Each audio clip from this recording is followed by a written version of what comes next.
Clinical సైకాలజీలో పర్టికులర్గా మీ focus దేని మీద ఉంటుంది? Child psychology. ప్రస్తుతం సమాజంలో జరుగుతున్న పరిణామాలకు సంబంధించి చైల్డ్ సైకాలజీ యొక్క రిలవెన్స్ ఎట్లా చూస్తారు మీరు? When the student enters in to the school atmosphere, అక్కడ వాళ్ళకి తెలియకుండానే ఒక పీర్ ప్రెషర్ ఉంటుంది, టీచర్స్ ప్రెషర్ ఉంటుంది, మంచి కెరీర్ ఉంటుంది, మంచి డబ్బులు ఉంటాయి, మంచి హోదా ఉంటుంది సమాజంలో అనేది ఎంతసేపు మార్కులు, కెరీరు, హోదా ఈ లైన్లోనే చదువుకున్న పేరెంట్స్ ఎక్కువగా ఆలోచిస్తున్నారు కదా. ఇప్పుడు ఉన్నటువంటి కండిషన్ లో పిల్లలు ఒక పెట్టుబడి, వాళ్ళకి పేరు తెచ్చేటటువంటి ఒక వస్తువులానే ట్రీట్ చేస్తున్నారు. మార్కులు తక్కువ వచ్చినాయని ఆత్మహత్యలు అనేవి చాలా జరుగుతూ ఉన్నాయి. ఇప్పుడు కాంపిటేటివ్ ఎగ్జామ్స్ కు ప్రిపేర్ అయ్యే వాళ్ళల్లో కూడా చాలా జరుగుతున్నాయి. యాక్చువల్లీ ఈ కాంపిటేటివ్ ఎగ్జామ్స్ ఏవైనా కానీ హై స్టేక్ ఎగ్జామ్స్ అన్నమాట. ఒక్క ఎగ్జామ్ తోనే వాళ్ళ ఫ్యూచర్ అనేది డిసైడ్ అయి ఉంటుంది. అండ్ వీళ్ళకి ఏంటి అంటే ఆ యంగ్ ఏజ్ లో ఉన్న వాళ్ళకి బ్రెయిన్ అనేది అప్పుడే గ్రోత్ స్టార్ట్ అవుతుంది, కంప్లీట్ గా గ్రోన్ అప్ ఉండదు. ఆ టైంలో వచ్చేటటువంటి ఆ ఆలోచనలకి వీళ్ళకి కంట్రోల్ చేసుకునే అంత కేపబిలిటీ కూడా ఉండదు. That is the main reason it leads to the suicidal ideations from parents, from సొసైటీతో పాటుగా వాళ్ళు సొంతగా బిల్డ్ చేసుకునే ప్రెజర్ కూడా ఉంటుంది. ఇందులో సోషల్ మీడియా ప్లే చేసే రోల్ ఎట్లా ఉంటుంది? సోషల్ మీడియా ఏం చేస్తుందంటే ఎప్పుడు చూడు టాపర్స్ ని మాత్రమే ప్రొజెక్ట్ చేస్తూ ఉంటారు. ఆ టాపర్స్ ని ప్రొజెక్ట్ చేసినప్పుడు ఈ చూసినప్పుడు స్టూడెంట్స్ ఖచ్చితంగా కంపారిజన్ అనేది స్టార్ట్ అయిపోతుంది. ఈ కంపారిజన్స్ వల్ల లో ఎస్టీమ్ అవ్వడము, తనకు తాను తక్కువగా తీసుకోవడము. ఇలాంటి కండిషన్స్ లో ఉన్న పిల్లలు ఇన్స్టిట్యూషన్స్ లో కానీ అంటే స్కూల్లో, కాలేజీల్లో లేకపోతే బయట వాళ్ళు అట్లాంటి సిచ్యుయేషన్లో ఉన్నప్పుడు ఒక సైకలాజికల్ హెల్ప్ తీసుకునే పరిస్థితులు అట్లాంటివి ఏమైనా ఉన్నాయి? యాక్చువల్లీ ఇక్కడ ఒక విషయం ఏంటి అంటే ఇప్పుడు ఉన్నటువంటి కండిషన్లో ఈచ్ అండ్ ఎవ్రీ ఇన్స్టిట్యూషన్ ప్రతి ఒక్కళ్ళు కూడా రిక్రూట్ చేసుకోవాల్సిందే సైకాలజిస్ట్. ఈ జెన్జీల ఆస్పిరేషన్స్ వేరు, వాళ్ళు చాలా అగ్రెసివ్గా ఉంటారు, వాళ్ళకు ప్రపంచమంతా వాళ్ళ అరచేతిలో ఉంటుంది. ఈ జెన్జీలు ఏమన్నా డిఫరెంట్గా ఉన్నారా? ఇట్లాంటి ఒక ఈ ప్రెషరు ఇట్లాంటి వాళ్ళకు ఏమైనా తక్కువ ఉంటాయా? Do they overcome those? Actually జెన్జీలు ఎలా ఉంటారు అంటే మిలీనియల్స్ కి కంప్లీట్ డిఫరెంట్ ఉంటారు అన్నమాట. ఒక సెల్ఫ్ ఎస్టీమ్ తగ్గి ఉండడము, లేకపోతే ప్రెషర్కి గురవ్వడము, అది జెన్జీల కంటే మిలీనియల్స్ లోనే ఎక్కువ ఉందంటారా? ఖచ్చితంగా జెన్జీలకు ఉన్నంత క్లారిటీ మిలీనియల్స్ కి కనీసం ఒక 20% కూడా ఉండదు. నమస్తే, వెల్కమ్ టు 3TV. ఈరోజు మనతో ఉన్నారు అలకనంద గారు. అలకనంద గారు ఆవిడ ఒక టీచరు, ఆల్సో స్టూడెంట్, క్లినికల్ సైకాలజీలో రీసెర్చరు. సో అలకనంద గారు ఈరోజు ఏం చెప్తున్నారో విందాం. Alakananda, welcome to the show. నమస్తే. సో మీరు టీచర్గానా, విద్యార్థిగానా, ఎట్లా మిమ్మల్ని మేము అడ్రస్ చేయాలి? అసలు మీరు ఎట్లా ఇష్టపడతారు? How do you look at your self? Every teacher is a students, so I must refer my self as a student first. Okay. So ఇప్పుడు మీరు ఒకటి టీచింగ్ ప్రొఫెషన్లో ఉన్నారు, బయాలజీ చెప్తారు కదా, బయాలజీ అండ్ సైకాలజీ నేర్చుకుంటున్నారు, తర్వాత రీసెర్చ్ కూడా చేస్తున్నారు. సో ఏంటి మీరు సైకాలజీలో ఏంటి particular area of psychology? Clinical psychology. Clinical psychology. క్లినికల్ సైకాలజీలో అంటే మేము సైకాలజీ అసలు తెలియదు, నాకు చాలా మంది మన ఆడియన్స్ కూడా తెలియకపోవచ్చు, తెలిసిన వాళ్ళు ఉండొచ్చు. బట్ క్లినికల్ సైకాలజీలో పర్టికులర్గా మీ ఫోకస్ దేని మీద ఉంటుంది? Child psychology. Child psychology. మీరు యాక్చువల్గా అంటే నాకు తెలిసి ఈ బిఎడ్ చేసేప్పుడు, ఎంఎడ్ సరే బిఎడ్లోనే తొలి దశలోనే అందులో పిల్లలకు సంబంధించిన సైకాలజీ కూడా సబ్జెక్ట్గా ఉంటుంది కదా, because teacher should know the psychology of student. Accordingly వాళ్ళని నర్చర్ చేయడం అదంతా మీరు చేయగలుగుతారు. సో ఇప్పుడు చైల్డ్ సైకాలజీలో ప్రస్తుతం సమాజంలో జరుగుతున్న పరిణామాలకు సంబంధించి చైల్డ్ సైకాలజీ యొక్క రిలవెన్స్ ఒక టీచర్గా ఎట్లా చూస్తారు మీరు? యాక్చువల్లీ ఇక్కడ మనం కనుక కంటెంట్ తీసుకున్నట్లయితే పీర్ ప్రెషర్ ఉంటుంది, when the student enters in to the school atmosphere, అక్కడ వాళ్ళకి తెలియకుండానే ఒక పీర్ ప్రెషర్ ఉంటుంది, టీచర్స్ ప్రెషర్ ఉంటుంది, అండ్ ఇంటికి రాగానే ఫ్యామిలీ ప్రెషర్ ఉంటుంది, సొసైటల్ కండిషనింగ్ అనేది ఒకటి ఉంటుంది. సో చిన్నప్పటి నుండే వాళ్ళు ఒక కండిషనింగ్ లో పెరుగుతూ ఉన్నారు పిల్లలు, వాళ్ళకి తెలియకుండానే డిస్ట్రెస్ అనేది క్రియేట్ అవుతుంది. సో కొంతమంది పేరెంట్స్ ఎవరైతే ఎడ్యుకేటెడ్ ఉన్నారో వాళ్ళు ఐడెంటిఫై చేయగలుగుతున్నారు అండ్ పిల్లల్ని కాపప్ చేయగలుగుతున్నారు, వాళ్ళ ఆలోచన విధానాన్ని అనుసరించి కాపప్ చేయగలుగుతున్నారు. కానీ what about the illiteracy candidates, how they can diagnose their children attitude అనేది ఇక్కడ క్వశ్చన్ మార్క్. సో ఇప్పుడు ఒక టీచర్గా మీరు రెండు పాత్రలు పోషిస్తున్నారు. మీరు ఒక టీచర్గా ఉంటున్నారు, ఒక టీచర్గా మీరు చదువు చెప్పే పిల్లలు ఇంతకుముందు మీరు చెప్పిన వాళ్ళు గురయ్యే ప్రెషర్స్ని మీరు ఐడెంటిఫై చేయడం ఒక టీచర్గా. సో పిల్లలకి ఆ విషయంలో వాళ్ళతో మీరు మాట్లాడడం, వాళ్ళకి భరోసా ఇవ్వడం, లేతే పేరెంట్స్తో మాట్లాడడం, ఇది ఒకవైపు చేస్తూనే ఉండుంటారు మీరు. రెండు, మీరు ఒక విద్యార్థిగా క్లినికల్ సైకాలజీలో, అందున ముఖ్యంగా చైల్డ్ సైకాలజీ నేర్చుకుంటున్నవారుగా ఇప్పుడు మన దేశంలో లేతే మన ప్రాంతంలో అట్లాంటి ఒక నీడ్, అంటే పిల్లల అవసరాలని గుర్తించడం, వాళ్ళ భయాల్ని ఐడెంటిఫై చేయడం, ఆ భయాల్ని పారద్రోలే పని చేయటం, అది ఇప్పుడు మీరు రెండు కేటగిరీస్ చెప్పిండ్రు. ఒకటి కొంత చదువుకున్న పేరెంట్స్లో, కొంత ప్రపంచ జ్ఞానం తెలిసిన పేరెంట్లో వాళ్ళ పిల్లల్ని అర్థం చేసుకోవడం, అడ్రస్ చేయడం లాంటివి చేస్తారు. వేరేస్ గ్రామీణ ప్రాంతాల నుంచి వచ్చిన వాళ్ళు కానీ, అంతగా చదువుకోని పేరెంట్స్ కానీ, వాళ్ళకి తెలియదు అనేది రెండు కామెంట్స్ మీరు చేశారు. అవును. కానీ ఇప్పుడు పేర్లు అనవసరం, కానీ ఈ స్కూలింగ్ టైంలోనే ఏ స్కూల్లో వేయాలి, ఓకే, ఏది చదివితే, ఏ కోర్స్ చేస్తే, లేదా ఫలానా కోర్సులో ఏ సబ్జెక్టులు తీసుకుంటే మంచి మార్కులు స్కోర్ చేయగలుగుతాము, తద్వారా మంచి కెరీర్ ఉంటుంది, మంచి డబ్బులు ఉంటాయి, మంచి హోదా ఉంటుంది సమాజంలో అనేది ఎంతసేపు మార్కులు, కెరీరు, హోదా, ఈ లైన్లోనే చదువుకున్న పేరెంట్స్ ఎక్కువగా ఆలోచిస్తున్నారు కదా, దాన్ గ్రామీణ ప్రాంతాల నుంచి వచ్చిన వాళ్ళు. ఆ సమస్యను ఎట్లా అడ్రస్ చేయాలా? యాక్చువల్లీ ఇక్కడ మనము 2 యాంగిల్స్ లో తీసుకుంటే కనుక ఇద్దరికి కూడా ఇప్పుడున్నటువంటి కండిషన్ లో పిల్లలు ఒక పెట్టుబడి, వాళ్ళకి పేరు తెచ్చేటటువంటి ఒక వస్తువులానే ట్రీట్ చేస్తున్నారు. లిటరసీ ఉన్నటువంటి వాళ్ళల్లో ఏంటి అంటే మంచి స్టడీస్ కి పంపిస్తున్నారు, ఎట్ ద సేమ్ టైం వీళ్ళు పెట్టేటటువంటి ప్రెషర్ కూడా ఉంటుంది. కానీ ఇల్లిటరసీ ఉన్న వాళ్ళల్లో ఏంటంటే వాళ్ళ ఆస్తులు కూడా వీళ్ళ కోసం పెట్టేస్తున్నారు, లోన్స్ కింద పెట్టేస్తున్నారు, అన్ని పెట్టేస్తున్నారు. కాబట్టి ఆటోమేటిక్ గా వీళ్ళకి కూడా వాళ్ళు ఒక ఎసెట్ లానే కనిపిస్తున్నారు. వీళ్ళు పెట్టేటటువంటి ఎక్స్పెక్టేషన్స్ కి వాళ్ళు రీచ్ అవ్వలేనటువంటి కండిషన్ లో వాళ్ళు డిస్ట్రెస్ అవుతున్నారు students. At the same time వాళ్ళకు ఉన్నటువంటి ప్రెషర్ వాళ్ళకు ఉంటూనే ఉంటుంది. ఇన్స్టిట్యూషన్స్ లో ఎక్కువ అవర్స్ చదివించడము, నిద్ర లేకపోవడము, స్లీప్ డిప్రివేషన్ అనేది one of the most thing to cause that depression. So automatic గా వాళ్ళకి ఆ సఫరింగ్స్ అనేది స్టార్ట్ అయిపోతుంది. ఇప్పుడు 10th క్లాస్లో లేదా ఇంటర్మీడియట్లో పబ్లిక్ ఎగ్జామ్స్లో మార్కులు తక్కువ వచ్చినాయని, లేకపోతే మార్కులు తక్కువ వస్తాయనే భయంతోనో, లేతే ఇంటికి పోతే అమ్మ నాన్న తిడతారన్న బాధతోనూ ఆత్మహత్యలు అనేవి చాలా జరుగుతూ ఉన్నాయి. అది 10th, ఇంటర్లో జరుగుతూ ఉన్నాయి. తర్వాత ఇప్పుడు కాంపిటేటివ్ ఎగ్జామ్స్కి ప్రిపేర్ అయ్యే వాళ్ళల్లో కూడా చాలా జరుగుతున్నాయి. తాజాగా మన నీట్ పరీక్షకు సంబంధించి పేపర్ లీక్ అయింది. ఆ తర్వాత దేశవ్యాప్తంగా ఆందోళనలు జరిగినాయి. తర్వాత నీట్ ఎగ్జామ్ మళ్ళీ పెడతామని దాన్ని పోస్ట్పోన్ చేసి మళ్ళీ కండక్ట్ కూడా చేశారు. మొన్న మధ్యనే నీట్ ఎగ్జామ్ అయిపోయింది. సో చాలామంది పిల్లలు డిస్టర్బ్ అయినారు, సూసైడ్స్ చేసుకున్నారు.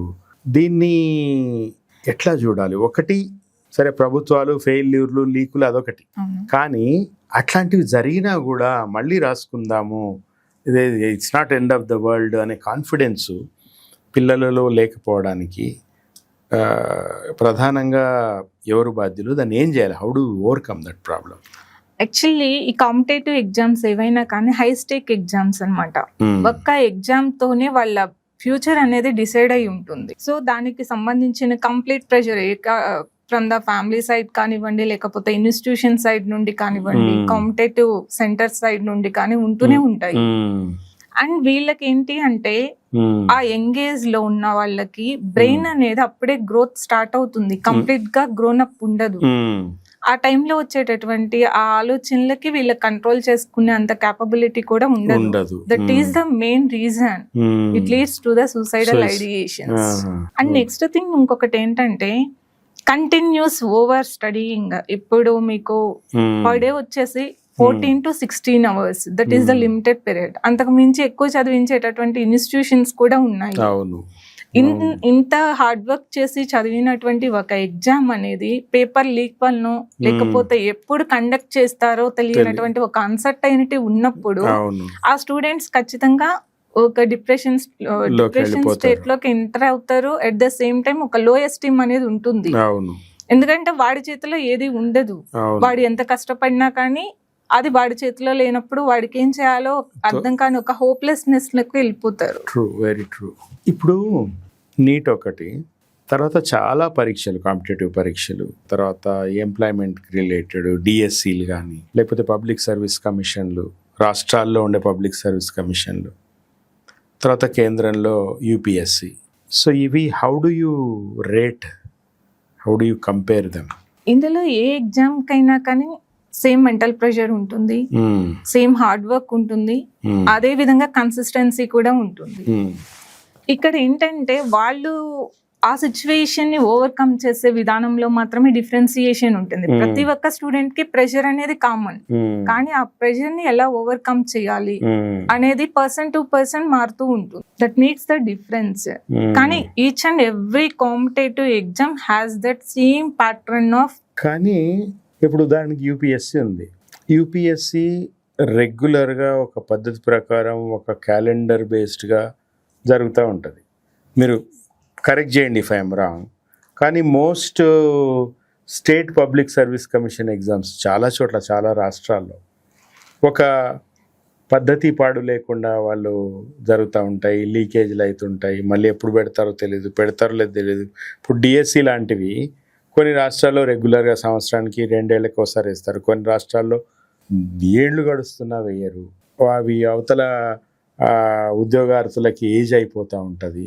ఇవన్నీ కూడా చాలా పెద్ద ప్రాబ్లమ్స్ కదా. ఇది పేరెంట్స్ చేతిలో లేని విషయం కదా, సమాజం చేతిలో లేని విషయం. It's a completely uncertainty situation actually. కొన్ని ఇయర్స్ మీరు కనుక చూసుకున్నట్లయితే ఢిల్లీలో కానివ్వండి, హైదరాబాద్ లో కానివ్వండి, ఒక రూమ్ తీసుకొని ఏళ్ల తరబడి వాళ్ళ పర్సనల్ లైఫ్ ని, సోషల్ లైఫ్ ని మొత్తాన్ని పక్కకు పెట్టేసి చదువుతున్న వాళ్ళ ఆస్పిరెంట్స్ నెంబర్ ఆఫ్ ఉన్నారు. చాలా ఈడ హైదరాబాద్ లో కూడా చిక్కడపల్లిలో ఫర్ ద నోటిఫికేషన్స్, కంటిన్యూస్ గా నోటిఫికేషన్స్ కోసమే ఎదురు చూస్తూ ఉంటారు. నోటిఫికేషన్స్ రాగానే వాళ్ళు చదివేటటువంటి చదువు వేరుగా ఉంటుంది. ఆ ప్యాటర్న్ మొత్తం కూడా ఆల్ ఆఫ్ సడన్ వీళ్ళు నోటిఫికేషన్ ఇస్తారు, బట్ తర్వాత కొన్ని మంత్స్ వరకు మళ్ళీ ఎలాంటి న్యూస్ అనేది దాని గురించి మనం చూడము.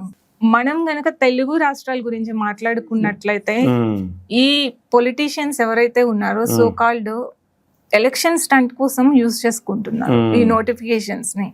కరెక్ట్ గా ఎలక్షన్స్ వస్తున్నాయి అన్న టైంలో 2 months ముందు ఈ నోటిఫికేషన్స్ ని రిలీజ్ చేయడము. సో ఈ గవర్నమెంట్ కి ఓటేస్తే మనకి ఎంప్లాయబిలిటీ ఉంటుంది అన్న ఒక హోప్ అనేది ఉంటుంది వీళ్ళకి కూడా. It's a political stunt, especially in the Telugu states. ఇప్పుడు ఇక్కడ చూస్తుంటాం చిక్కడపల్లిలో, హైదరాబాద్లో స్టడీ సెంటర్స్లో కూర్చుని పడిగాపులు పడి సరిగా తిని తినక హాస్టళ్లలో ఉండి వాళ్ళ కష్టాలు చాలా ఎస్పెషల్లీ ఫ్యామిలీ ప్రెషర్స్ ఉంటాయి. ఇంకెప్పుడు నీకు జాబ్ వచ్చేది, ఎన్ని సంవత్సరాలు చదువు, 6 ఏళ్ళు 10 ఏళ్ళు ఇంటికి ఇంకా వదిలేసి. ఇక్కడ ఒక ప్యాషన్ అనేది ఉంటుంది వీళ్ళకి మైండ్ లో బిల్డ్ అయ్యి, గివ్ అప్ ఇవ్వలేరు. ఎట్ ద సేమ్ టైం ఫ్యామిలీని కన్విన్స్ చేసుకోలేరు, అండ్ వీళ్ళ పర్సనల్ లైఫ్ ని మేనేజ్ చేసుకోలేరు. మేబీ ఇది చాలా సింపుల్ విషయం అనుకుంటాం, కానీ లేదు. వాళ్ళ హార్డ్ డీల్స్ అనేవి మనం నారేట్ చేయగలిగితే 4-5 పుస్తకాలు రాయొచ్చు కంటిన్యూస్ గా. Very very true, very true.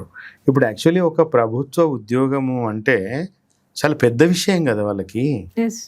తరతరాలు కూడా బాగుపడే అవకాశం అది. అంటే దాని అర్థం ఇప్పుడు నేను ఐఎమ్ నాట్ సేయింగ్ ప్రభుత్వ ఉద్యోగాలే అందరు ప్రయత్నించండి అని కాదు నేను అనేది.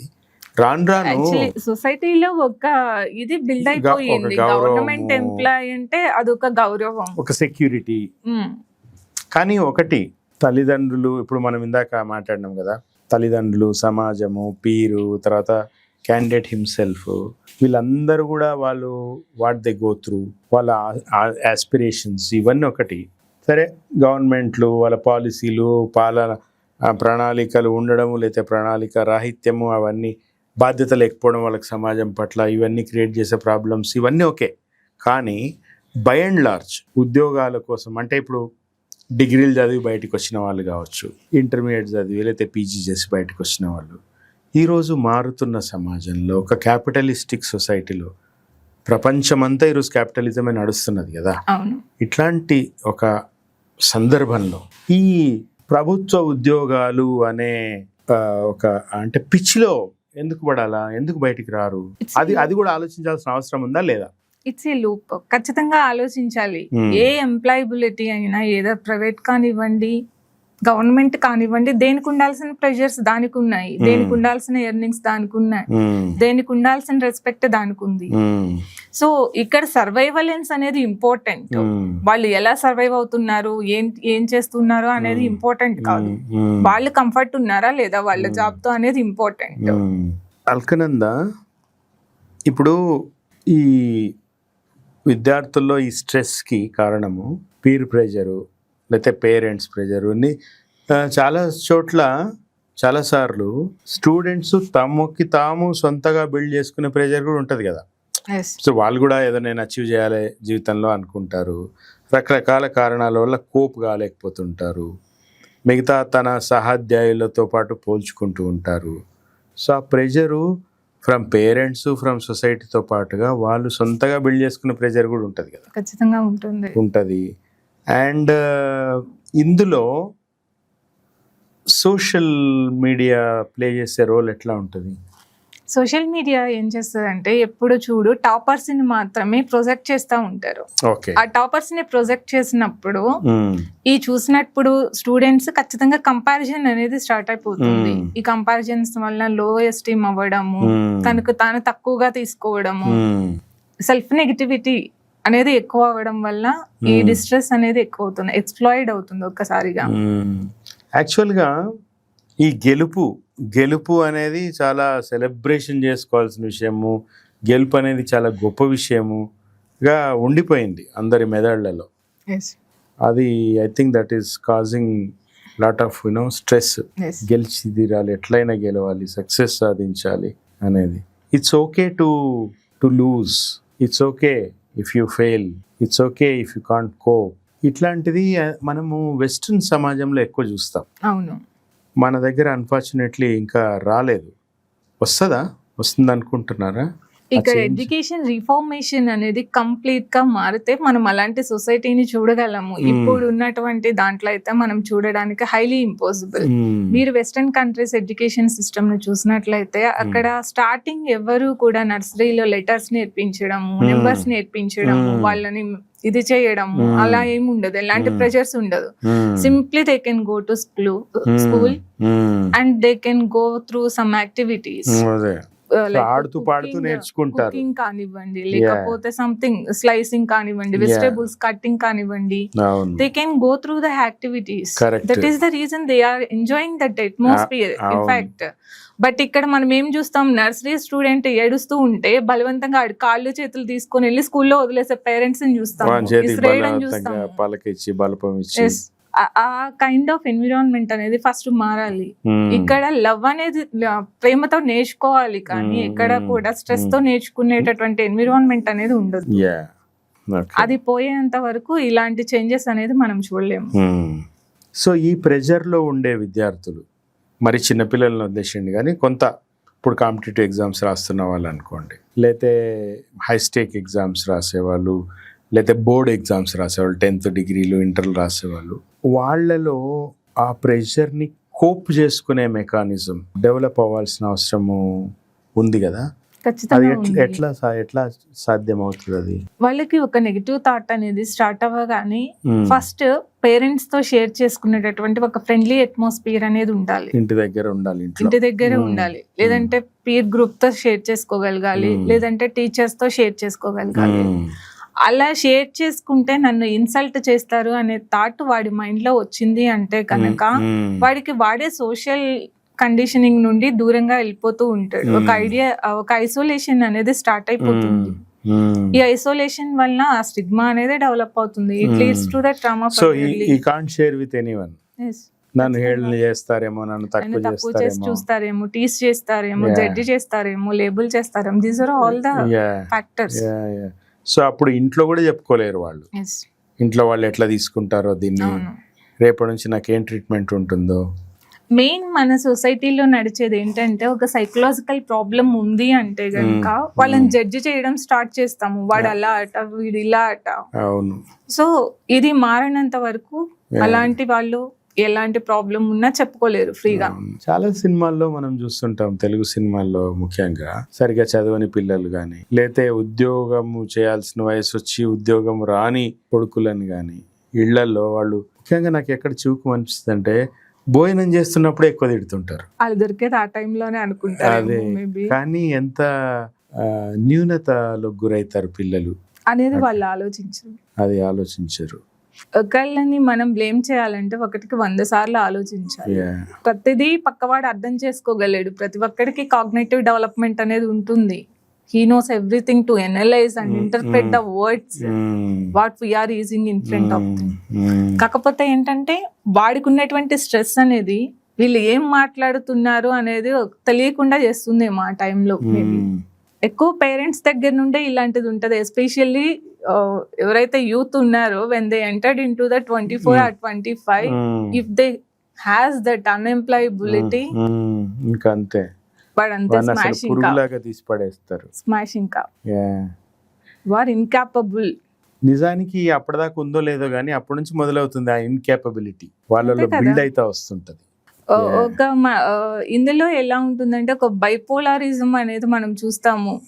వాడు గనుక హైలీ హైపర్ అనుకోండి అగ్రెసివ్ అయిపోతాడు, హైపర్ అనుకోండి సెల్ఫ్ ఎస్టీమ్ కి వెళ్ళిపోతాడు. అవును.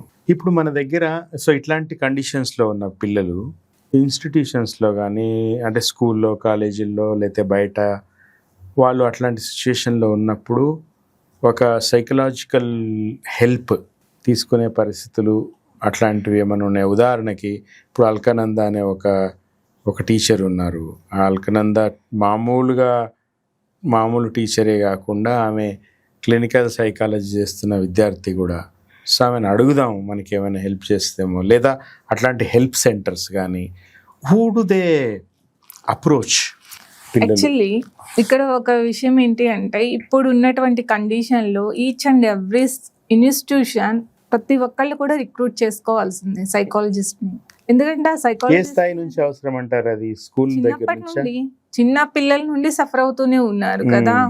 ADHD కేసెస్ అనేది స్మాల్ కిడ్స్ నుండే ఉన్నాయి మనకి ఇప్పుడు.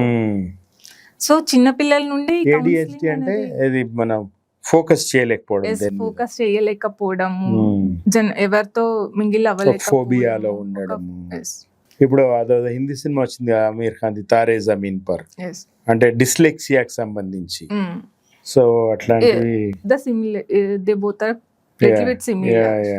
సో ప్రతి ఇన్స్టిట్యూషన్ లో కూడా సైకాలజిస్ట్ నీడ్ ఉంటుంది అండ్ వాళ్ళు అవైలబుల్ ఉండాల్సిందే. ఉంటాయి కదా, ఎవరికి ఏ ప్రాబ్లం ఉన్నా కానీ ఈజీగా గైడ్ లైన్స్ అనేవి ఉంటాయి కదా. అట్లాంటివి ఏమైనా ఉన్నాయి మన దగ్గర? ఇప్పుడు చాలా ఇన్స్టిట్యూషన్స్ లో, ఇంటర్నేషనల్ స్కూల్స్ లో మనం చూస్తున్నాం ఇలాంటివి ఉన్నాయి. సైకాలజిస్ట్ ఇన్ హౌస్ ఉంటారు.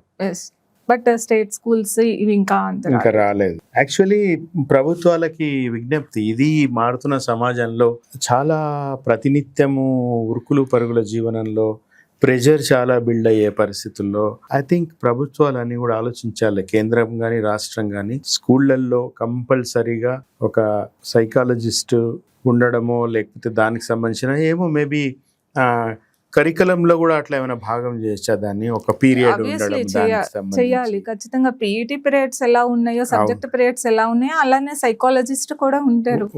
What's wrong with that? Actually it helps to the people and the younger generation. అవును అవును.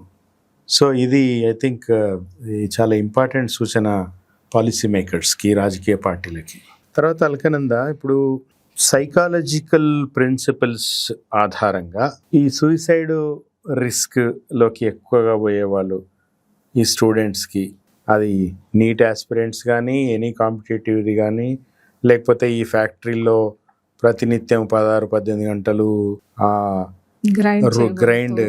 గ్రైండ్ అవుతున్న పిల్లలకు కానీ, సైకలాజికల్ పర్స్పెక్టివ్లో ఎట్లాంటి వాళ్ళకి రికమెండేషన్స్ ఇవ్వగలుగుతారు మీరు? ఒక నెగిటివ్ థాట్ అనేది రాగానే ఇమ్మీడియట్ గా ఎవరో ఒకళ్ళతో షేర్ చేసుకోవాలి. That is either with parents or peer group or teachers, but they have to take any one of them. So మాట్లాడాలి, దాని గురించి మాట్లాడాలి, ఓపెన్ గా డిస్కస్ చేయాలి. యాక్చువల్లీ ఓపెన్ గా డిస్కస్ చేస్తే కదా సజెషన్స్ వస్తాయి. అట్ ద సేమ్ టైం ఆ ఐసోలేషన్ నుండి వీళ్ళు బయటికి రాగలుగుతారు. And most of the time ఇక్కడ మనం ఇంకొక పాయింట్ మెన్షన్ చేయాల్సింది ఏంటి అంటే, ఈ ఇన్స్టిట్యూషన్స్ లో హాస్టల్స్ లో ఎక్కువ ఉంటారు. ఈ హాస్టల్స్ లో ఉండడం వల్ల సోషల్ బఫర్స్ అనేది వీళ్ళు దూరంగా ఉంటారు అన్నమాట. పేరెంట్స్ కి దూరంగా ఉంటారు, రిలేటివ్స్ కి దూరంగా ఉంటారు, కజిన్స్ కి దూరంగా ఉంటారు. సో ఇవన్నీ కూడా ఏంటంటే one of the negative impact effect. Okay, మనం ప్రభుత్వాల గురించి, పేరెంట్స్ గురించి, పీర్ గ్రూప్ గురించి, అన్నిటి గురించి మాట్లాడుకున్నాం. ఈవెన్ సోషల్ మీడియా గురించి కూడా మనం మాట్లాడుకున్నాం. ఒకటి మనకు తరచుగా పదే వినపడుతున్నది, ఈ జెన్జీలు ఉన్నారు కదా, ఈ జెన్జీల ఆస్పిరేషన్స్ వేరు. వాళ్ళు చాలా అగ్రెసివ్గా ఉంటారు, వాళ్ళకు ప్రపంచమంతా వాళ్ళ అరచేతిలో ఉంటుంది, అన్ని విషయాల్లో షార్ప్గా ఉంటారు అనే జనరల్గా జంజీల గురించి ఒక ఒపీనియన్ ఉంది కదా. జంజీలు ప్రభుత్వాలను మార్చేస్తున్నారు, కాక్రోచ్ జనతా పార్టీ లాంటిది తీసుకొస్తున్నారు, ట్యునీషియాలో ప్రభుత్వాన్ని మార్చారు, శ్రీలంకలో, నేపాల్లో, బంగ్లాదేశ్లో ఇట్లా మాట్లాడుతుంటారు కదా. ఈ జెన్జీలు ఏమన్నా డిఫరెంట్గా ఉన్నారా? ఇట్లాంటి ఈ ప్రెషరు ఇట్లాంటివి వాళ్ళకు ఏమైనా తక్కువ ఉంటాయా? Do they overcome those? Actually జంజీలు ఎలా ఉంటారు అంటే మిలీనియల్స్ కి కంప్లీట్ డిఫరెంట్ ఉంటారు అనమాట. మిలీనియల్స్ ఒక రెస్పాన్సిబిలిటీతో ఉండడము, ఏదైనా ఒపీనియన్ చెప్తే ఎవరేమనుకుంటారో అన్న ఒక ఇన్ఫీరియారిటీతో ఉండడం చేశారు. బట్ జంజీ అలా ఉండరు. They never compromise. What they want they put it out. అట్లాంటప్పుడు they are less prone to suicidal tendencies? Yes, most of the cases. But some of them may pass through the hereditary conditions. The psychological moreover passes either through the hereditary or cultural conditioning. So మనము ఇప్పటిదాకా మాట్లాడుకున్న ఇప్పుడు ఏవైతే ఉన్నాయో, ఒక self esteem తగ్గి ఉండడము, లేకపోతే ప్రెజర్కి గురవ్వడము, అది జెన్జీల కంటే మిలీనియల్స్ లోనే ఎక్కువ ఉందంటారా? ఖచ్చితంగా. అవునా? జెన్జీలకు ఉన్నంత క్లారిటీ మిలీనియల్స్ కి కనీసం ఒక 20% కూడా ఉండదు. ఓకే, అంటే ఇప్పుడు జెన్జీలు చాలా అంటే ఇంత వాళ్ళ నాలెడ్జ్తో, ఇంత సెల్ఫ్ ఎస్టీమ్తో బబ్లింగ్గా ఉండే జెన్జీలు వాళ్ళు మంచి సమాజాన్ని నిర్మించే అవకాశం ఎక్కువ ఉంటుంది మోస్ట్ ఆఫ్ ద టైం. ఖచ్చితంగా. అవునా? వాళ్ళకి క్లారిటీ ఉంటుంది. ఫస్ట్ ఎక్కడి నుంచి వస్తుంది క్లారిటీ? నేను చాలా సిల్లీ ప్రశ్న అనుకోండి, మీరు కూడా సిల్లీ ప్రశ్న అనుకోండి, ఐ డోంట్ మైండ్, కానీ జెన్జీలకి అంత క్లారిటీ ఎక్కడి నుంచి వచ్చింది అంటున్నా. ఫస్ట్ థింగ్ ఏంటి అంటే, ఒక 90s జనరేషన్ వాళ్ళు సోషల్ మీడియాకి చాలా తక్కువ ఎక్స్పోజ్ అయ్యారు. సో వాళ్ళు టీచర్స్ నుండి గ్రాస్పింగ్ చేసుకున్నటువంటి నాలెడ్జ్ అయి ఉండొచ్చు, లేకపోతే వాళ్ళ ఫోర్ ఫాదర్స్ ఎవరో నేర్పించి ఉండొచ్చు, లేకపోతే వాళ్ళకి సరౌండింగ్స్ లో ఉన్నటువంటి ఎక్కడో నేర్చుకుంటారు. కానీ ఈ జంజీలు అలా కాదు. వాళ్ళు మొబైల్ ఓపెన్ చేస్తే they are exposing throughout the world. ఎక్కడ ఏ కంట్రీలో ఏది నడుస్తుంది అనేది ఇమీడియట్ గా వీళ్ళ చేతిలోకి వచ్చేస్తుంది. మనకంటే కూడా ఎక్కువ వరల్డ్ కి ఎక్స్పోజ్ అవుతున్నారు కాబట్టి వాళ్ళకంత గ్రాస్పింగ్ స్కిల్ ఉంది, నాలెడ్జ్ ఉంది, అండ్ ప్రతి విషయం గురించి కూడా ఒక పర్టిక్యులర్ క్లారిటీ అనేది ఉంది. ప్రీవియస్ జనరేషన్ వాళ్ళకి వాళ్ళు ఒక నిజంగానే కాక్రోచెస్ లాగా కనిపిస్తూ ఉండుండొచ్చు, బట్ వాళ్ళకు ఉన్నంత క్లారిటీ వీళ్ళకి ఎవరికి లేదు. మీరు ఒక సైకాలజీ స్టూడెంట్గా, రీసెర్చర్గా మీరు చెప్పండి. ఇప్పుడు ఈరోజు ఉన్న క్యాపిటలిస్ట్ వ్యవస్థలో మనమే చాలాసార్లు మాట్లాడుకుంటాం, రాస్తుంటాం, కెరీరు, ఉరుకులు పరుగులు, మనశ్శాంతి లేకపోవడము, ఆ ప్రపంచవ్యాప్తంగా ముఖ్యంగా ఐటీ ఉద్యోగుల్లో ఆత్మహత్యలు పెరగడము, విడాకులు పెరగడము, ఇట్లాంటి అన్సర్టెనిటీ ఉంది కదా. ప్రపంచమంతా ఈ సమస్యతో ఫేస్ చేస్తుంది కదా. అంటే ప్రపంచంలో ఉన్న టెక్నాలజీ అంతా తెలిసిన వాళ్ళు, స్మార్ట్ ఫోన్లు ఉన్నవాళ్ళు, ఏ విషయమైనా ఇట్లా ఏఐ సహాయంతో పాటలు రాసేవాళ్ళు, పుస్తకాలు రాసేవాళ్ళు, ఇంత overflowing of technology and information ఇంత ఒకవైపు ఉండగా, అంత తెలిసిన వాళ్ళు తమ జీవితాలని ఇంకా అందంగా మార్చుకోవడం జరగాలి కదా. ఇంత సంక్షోభం ప్రపంచంలో ఎందుకుంది? ఇంకా ఎక్కువ అవుతుంది రోజు రోజుకి. ఎందుకు అవుతుంది అట్లా? ఒక హోప్లెస్నెస్ అనే దాంట్లోకి మనిషి నెట్టివేయబడ్డప్పుడు వాడికి ఇంకా ఏది కనిపించదు. సర్వైవల్ ఎండ్స్ కి వాడికి బ్రతకాలన్న ఒక ఆశ ఎక్కడి నుండి వస్తుంది? ఇదంతా కూడా ఒక ఎమోషనల్ డిస్ట్రెస్ వల్ల జరిగేటటువంటి ఒక ఇది. అంటే అట్లా కాదు, నేనేమంటున్నా అంటే జెన్జీలో అది చాలా తక్కువ ఉంది అనుకుంటున్నాం కదా మనము. జెన్జీలో ఆ డిస్ట్రెస్ గురవడం అది చాలా తక్కువ ఉంది, బికాస్ వాళ్ళు చాలా. బట్ ఇక్కడ ఇంకొకటి మాట్లాడుకోవాలి. జెన్జీలో అంత క్లారిటీగా క్లియర్ గా ఉన్నా వాళ్ళు ఉన్నటువంటి ఫ్యామిలీలో వీళ్ళ ఆలోచనలతో ఏకీభవించే వాళ్ళు ఎవరూ లేరు. కానీ వీళ్ళని ఒక స్పెసిమెన్ గా చూసే వాళ్ళే ఉన్నారు, లిటరలీ చెప్పాలంటే. కానీ వీళ్ళు కూడా వాళ్ళని పట్టించుకోరు కదా జెన్జీలు. ఎందుకు ఇప్పుడు అదే పనిగా ఫ్యామిలీ మెంబర్స్ పోక్ చేస్తూ ఉంటే ఎంతవరకని వీళ్ళు తీసుకోకుండా ఉంటారు? ఏదో ఒక పాయింట్ కి ఎఫెక్ట్ అవుతారు కదా. Okay, but by and large మీరు ఇప్పుడు రాబోయే కొత్త తరము, ఆ తర్వాత వచ్చేవాళ్ళు మరి ఇంకా వాళ్ళు ఇంకెంత అగ్రెసివ్ అంటారు? భయం వేస్తుంది నాకు జెన్జీల తర్వాత.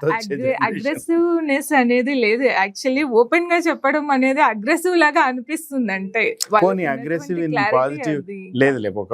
నేను నా పదం మారుస్తాను, అగ్రెసివ్ కాదు. సరే, చాలా క్లారిటీతో ఉన్నారు వాళ్ళు, టూ క్లారిటీ కదా. జెన్జీలే అట్లుంటే ఆ తర్వాత వచ్చే వాళ్ళని ఏమంటారు? ఆల్ఫా ఏదో అంటున్నారు కదా. జెన్జీల తర్వాత ఏదో ఎక్సో వయో ఏదో అంటున్నారు. వాళ్ళు ఇంకెంత బీభత్సమైన క్లారిటీతో ఉంటారు అని నాకు యాక్చువల్లీ భయం వేసింది. లేదు, అంటే మనకి ఎలా ఉందంటే ఇప్పటి వరకు ఇండియాలో మనం చూస్తున్నదంతా కూడా ఒక మూస పద్ధతి చూస్తున్నాం. ఈ వర్డ్ కరెక్ట్ అనుకుంటున్నా కంపేర్ చేయడానికి. కానీ మనం గ్లోబలైజేషన్ గురించి మాట్లాడతాం ఈ మూస పద్ధతిలో కూర్చొని. ఆ గ్లోబలైజేషన్ అనేది ఎక్కడి నుండి స్టార్ట్ అవుతుంది? We have to adapt that western culture. Western culture అంటే I'm not commenting about the dressing sense or something else. వాళ్ళ ఫస్ట్ వెస్టర్న్ కల్చర్ అనగానే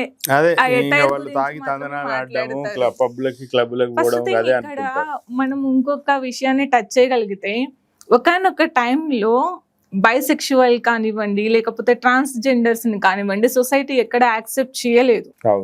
బట్ జెన్జెట్ వచ్చేటప్పటికి LGBTQ they can use that word openly, transparently, without any hesitation. Correct. They are accepting all the people.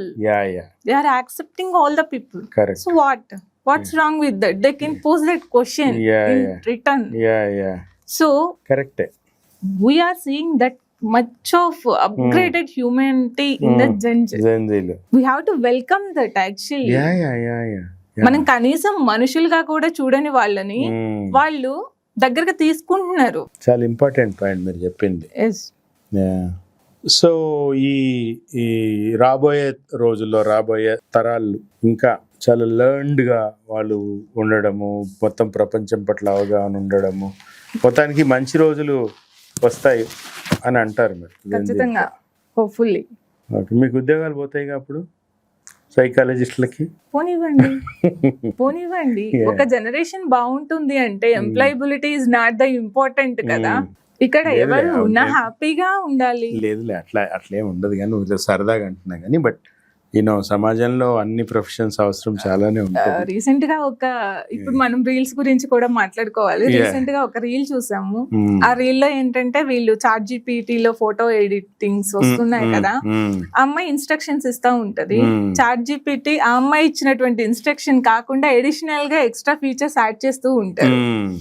ఆమె ఏం question చేస్తుంది అంటే AI వల్ల ఎవరికి jobs పోవు, భయపడమాకండి, వీడు ఇచ్చిన ఇన్స్ట్రక్షన్స్ నే కరెక్ట్ గా ఫాలో అవ్వలేకపోతున్నవాడు, Yeah. రేపు జాబ్స్ ఎలా చేస్తాడు వాడు. Correct see So how they the వాళ్ళ వ్యూ చూడండి, వాళ్ళ వరల్డ్ వ్యూ చూడండి, చాలా బాగుంది నిజానికి ఇది. ఇట్స్ వాళ్ళ కరెక్ట్ ఆలోచన పాయింట్ విధానం. కదా. మనం Correct, అంత ప్రాపర్ ఇన్స్ట్రక్షన్స్ ఇస్తున్నప్పుడే వాడు చేయలేకపోతే, ఏ అనేది కంప్లీట్ చేయలేకపోతే Yeah. ఆ జాబ్ ని అంత ఇదిని ఎలా చేస్తుంది కరెక్ట్ గా సిస్టమాటిక్ గా అలాగే మ్యాన్ పవర్ లేకుండా అనేది. యా ఇప్పుడు మనిషి హ్యూమన్ చేయగలిగేది ఎప్పుడు మెషిన్లు చేయలేదు, ఖచ్చితంగా చేయలేదు. అందుకని ఇట్స్ కాల్డ్ ఆర్టిఫిషియల్ కదా. Yes. Okay, let's hope that రాబోయే జనరేషన్స్లో భారతదేశం కానీ ప్రపంచం కానీ ఇంకా అందంగా తయారవుతుందని ఆశిద్దాం. ఖచ్చితంగా. Thanks for thank you so much sir. Thank you. Keep watching 3TV.